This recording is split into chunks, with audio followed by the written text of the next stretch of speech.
What's up, design family, and welcome back to another episode of Fittdesign TV. So glad to have you back on the channel. On today's episode, we'll look at the different ways to sell short-term in the fashion business. On the one hand, we'll evaluate some of the traditional methods of selling short-term that you'll most likely have heard about, like pop-up stores. We'll also evaluate some of the lesser known and maybe even more antiquated or even more avant-garde methods of selling short-term that you may have probably not heard about. By the end of this episode, you'll have a full overview of all of your options. That way you can make the decision that best fits your specific use case scenario as a fashion brand. What's up, design family, and welcome to Fittdesign TV. So glad to have you here. On this channel, we discuss all things sports fashion, graphic design, manufacturing, and technology. We'll discuss key topics, answer pressing questions, and provide actionable steps on starting your own product line. If you're interested in any of the above topics, stick around. You're in for a good one.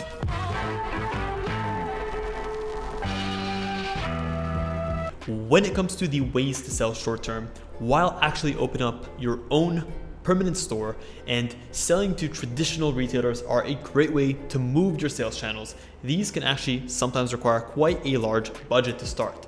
So by evaluating options that will provide you an opportunity to sell on a more short-term basis, this will typically come with less of a budget requirement as well. So this is also a great option for you to test out products on the market and to get your feet wet when getting into the market.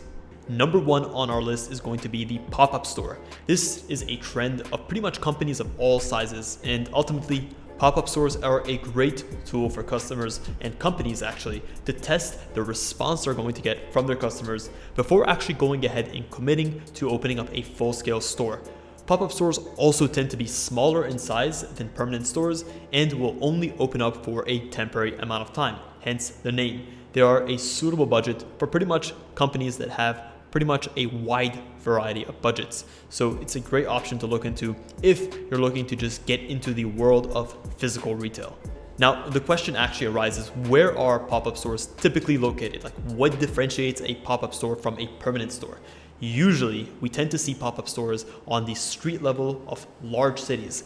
These can be cities like New York, Manhattan specifically, Los Angeles, Chicago, so on and so forth.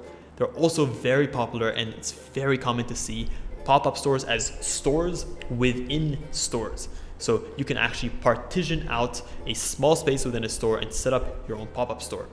Also, it is common to see them as kiosks or small booths, whether at department stores or at dedicated events. And lastly, we typically also tend to see them as galleries or dedicated spaces within these galleries. So now that we understand what a pop-up store is, let's look at the pros and cons of this type of way to sell short-term.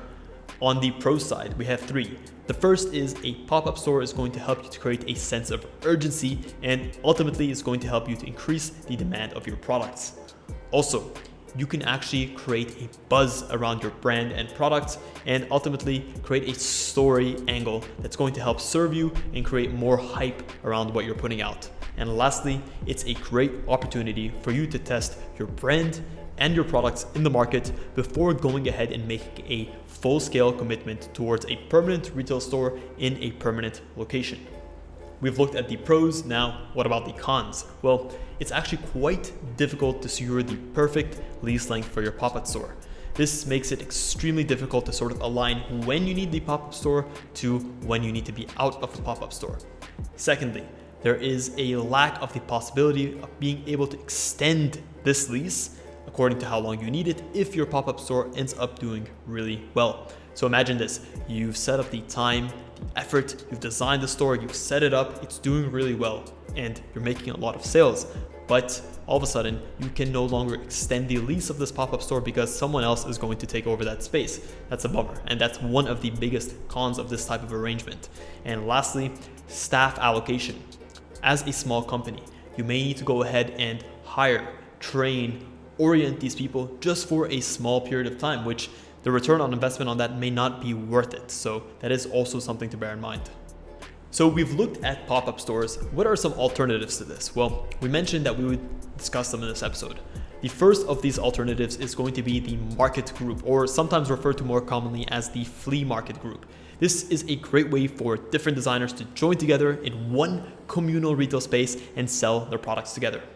Some of the characteristics of this type of arrangement is that you can pretty much find these assigned market spaces in pretty much every major city. Also, if you happen to join a group or a market group that has a reputation for hosting talented designers with original and compelling designs, this can give you a great footing and help you build up a strong customer base right off the bat. And lastly, this typically helps to serve as a platform for independent and young designers to connect together, share knowledge and expertise and contacts, and as well to share information before designers go ahead and actually decide to sell their products to retailers. Next up, we have trunk shows. These types of shows present opportunities for designers to display their collections before they actually launch them in the coming season. Typically, these types of stores are commonly held within boutiques and actual department stores. And usually, the types of customers that are invited are loyal customers or VIP customers that hold an invitation to such an event. It's also a great opportunity for designers to receive feedback and sell their items and take on orders. Also, it gives them a great way to test their collection and alter their production plan depending on the response they receive from their customers. Next up, we have sample sales. This presents an opportunity for designers to gather all of their unwanted samples, typically made throughout the production and development process of their collection, and sell them at a reduced costs. Usually, these types of sales will take place at the studio of the designer, and it gives the designer an opportunity to earn back the costs of sampling by selling off samples that are no longer needed. And last but not least, we have the private preview. These are usually exclusive one-on-one appointments with a client and the brand, and ultimately feature either bespoke, like completely bespoke, or made to measure products. Usually the types of products or the types of offers that you'll see in an exclusive private preview are these higher cost items that are bespoke or made to measure. Also, it's extremely important, if you plan on hosting a private preview with a client, make sure to take a deposit beforehand, since these are going to be bespoke and made specifically for this client. If you don't receive a deposit beforehand and the client does not follow through on the order, you're going to be left out of pocket on this order with no opportunity to resell it because it was specifically made as per this client's orders and measurements. Well, that is a wrap on this episode, guys. Hopefully you've enjoyed it and have learned the 5 different ways to sell short-term in the fashion business. If you guys enjoyed this episode, consider smashing a thumbs up. It is the only cost of entry into these free episodes that we love putting out for you. Also, consider subscribing if you haven't done so already. We put out great content on a week-to-week basis, and it would mean the absolute world to us for you to join us along for the ride. Guys, thank you once again for tuning in to this episode of Fittdesign TV. Until next episode, stay awesome.